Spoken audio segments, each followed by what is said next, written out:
21 में हमारे बजट के भाषण में लिखा गया था कि वर्ष 2021 नियुक्ति वर्ष रहेगा और वर्ष 2021 नियुक्ति वर्ष क्या हुआ नहीं हुआ ये सबके सामने यहाँ पर है। और एक कहावत भी बहुत पॉपुलर हुआ था, गरम रोटी तवा में नियुक्ति वर्ष हवा में। वही इस बजट के साथ इस बार भी होने वाला है। 23-24 क्रियान्वयन वर्ष रहेगा नहीं रहेगा पता नहीं, लेकिन गरम रोटी तवा में क्रियान्वयन वर्ष हवा में, ये मैं गारंटी के साथ कह सकता हूँ। अध्यक्ष महोदय, कई घोषणाएं सरकार ने की। नई नियोजन नीति, 1932 खतियान, ओबीसी आरक्षण, सरना कोड, पुराना पेंशन, कुर्मी एसटी आरक्षण। नए नियोजन नीति में विधि विभाग ने गलत अपना परामर्श दिया कि गलत है। 32 खतियान पे विधि विभाग ने बोला गलत है। ओबीसी आरक्षण में सर्वे आपने नहीं कराया, सरना कोड पेंडिंग है, पुरानी पेंशन पेंडिंग है, कुर्मी एसटी आरक्षण पेंडिंग है। तमाम ऐसी घोषणाएं सरकार की आज की डेट में पेंडिंग है। अध्यक्ष महोदय, अभी हाल में ही जब होली का अवकाश होने वाला था तो मैंने दो व्यक्तियों को देखा सदन के अंदर आते हुए, बेचारा लंगड़ाते हुए आ रहा था। मैंने उन दो युवक से पूछा कि क्या है प्रॉब्लम भाई, क्यों लंगड़ा रहे हो? तो एक ने कहा कि जेपीएससी की जब आंदोलन हुई थी तब मैंने लाठी खाया था, उसका दर्द अभी भी है। दूसरे ने कहा कि सहायक पुलिसकर्मी हूं मैंने लाठी खाया था, उसका दर्द अभी भी है, इसलिए हम लोग यहाँ पहुंचे हैं सदन में। मैंने बोला कि क्यों पहुंचे? बोला मुख्यमंत्री जी से बात करने पहुंचे हैं। तो मैंने बोला जाओ बात कर लो। तो बात में क्या कहता है अध्यक्ष महोदय, हेमंत आया साथ लाया शादी की उम्मीद, हेमंत आया साथ लाया शादी की उम्मीद, जब नौकरी मांगे युवा सड़क पे दे लाठी से पीट पुलिसिया दे लाठी से। नियुक्ति वर्ष घोषित कर दे ले, नियुक्ति वर्ष घोषित कर दे ले, एक को तो नहीं नौकरी मिल रही।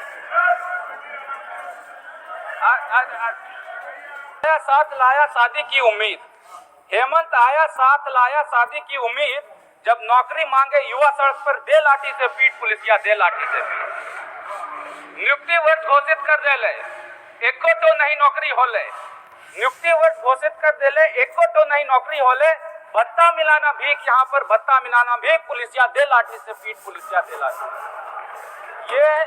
ये सरकार का वो जेपीएससी और सहायक पुलिसकर्मी के जो युवा थे उन्होंने कहा। तो मैंने कहा कि हेमंत सोरेन जी ने क्या कहा, फिर वो भी तो कुछ कहे होंगे बताओ। तो उन्होंने कहा कि हाँ बोला, क्या बोला, बकरी बेचो सुअर बेचो और बेचो तरकारी, बकरी बेचो सुअर बेचो और बेचो तरकारी, 60-40 कर किया बेगारी, 60-40 कर किया बेगारी, नहीं मिलता है सरकारी नौकरी, नहीं मिलता है सरकारी जोगीरा सारा। ये सरकार का लेखा जोखा हुआ। अभी मैंने कहा कि जल्दी भागो यहाँ से, नहीं तो बोलेगा कि तरकारी बेचने वाला आया था, मेरा विधायक को खरीद रहा है, सरकार गिराने की साजिश में अंदर घुसा देगा। तुरंत भागा वो लोग वहां से। अध्यक्ष महोदय, मैंने क्यों ये कविता कहा यहाँ, इसलिए मैंने कहा कि अगर सरकार का स्टेटमेंट शुरू से ही देखेंगे, चुनाव जीतने के पहले, चुनाव जीतने के बाद, तो आपको उसमें विरोधाभास दिखेगा। और कहीं ना कहीं युवाओं को जो कॉन्फिडेंस आना चाहिए था सरकार में कि हमें नौकरी मिलेगा, वो नहीं दिखता है। क्या क्या कहा, बीजेपी बाहरी को नौकरी दे देगी, बीजेपी मोमेंटम झारखंड में प्राइवेट को नौकरी दे देगी, बीजेपी जमीन छीन लेगी, 5 लाख सरकारी नौकरी देंगे, वोट दो, खतियानी को हक देंगे, बेरोजगारी भत्ता देंगे। चुनाव के बाद क्या क्या, खजाना खाली है, कोरोना आ गया, कुछ नहीं कर सकते, बीजेपी काम करने नहीं दे रही है, बीजेपी के कारण नियुक्ति नियमावली रद्द हो गई, जेपीएससी का कट ऑफ जारी नहीं कर रहे हैं, सीरियल वाइज रिजल्ट को नेचुरल जस्टिस कह के टाल रहे हैं, लेकिन कानूनी कार्रवाई नहीं कर रहे हैं, बकरी पालो, सुअर पालो, गाय पालो की सलाह दे डाली, स्वरोजगार करो, सरकारी नौकरी नहीं मिलेगी, ताड़ के पेड़ पे चढ़ जाओ, उतर जाओ, पुलिस की नौकरी ले लो, हिंदी हटाओ, उर्दू जोड़ो, अंगिका हटाओ, मगही जोड़ो, कुरमाली हटाओ, भोजपुरी जोड़ो, 10+2 जोड़ दो, आरक्षण वर्ग हटा दो, अनारक्षित वर्ग जोड़ दो, 55,000 नौकरी देंगे, 40,000 नौकरी देंगे।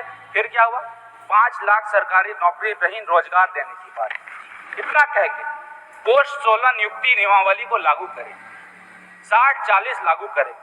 खतियानी को नौकरी देना संभव नहीं है। अब चुनाव आ गया, चुनाव के बाद देखें। फिर आप अपना जितना भी स्टेटमेंट उठा के आप देखेंगे अध्यक्ष महोदय, तो मुझे कहीं ना कहीं ये यकीन हो जाता है कि ये सरकार नौकरी देने के पक्ष में नहीं है, सिर्फ बयानबाजी करने के पक्ष में, ये ऐसे दिखता है। अध्यक्ष महोदय, अभी 60-40 का आपने यहाँ पर नया फरमान जारी कर दिया, ये 60-40 है क्या?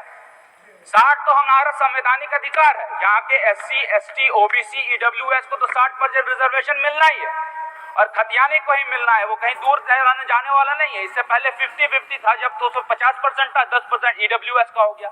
लेकिन ये 40% जो आरक्षण आप 40% जो नौकरी देने की आप बात कर रहे हैं, ये ओपन टू ऑल आपने कर दिया। उत्तर प्रदेश के लोग यहाँ आ जाएंगे, यूपी के लोग आ जाएंगे, यहाँ पर बिहार के लोग आ जाएंगे, उड़ीसा के लोग आ जाएंगे और यहाँ आकर नौकरी पा जाएंगे, आप नहीं रोक पाएंगे।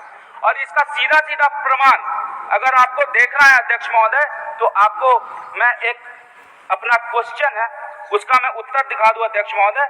उसमें क्या हुआ था, असिस्टेंट इंजीनियर की नौकरियां हुई थी अभी नवंबर में जब राज्य स्थापना दिवस हुआ था, असिस्टेंट इंजीनियर की नौकरियां हुई थी और उसमें माननीय मुख्यमंत्री हेमंत सोरेन जी ने खुद अपने हाथ से नौकरियां दी। और जब मैंने सवाल किया कि कितने लोग इसमें बाहरी हैं, तो आपको जानवी को नौकरी देने का काम हेमंत सोरेन जी सरकार ने किया।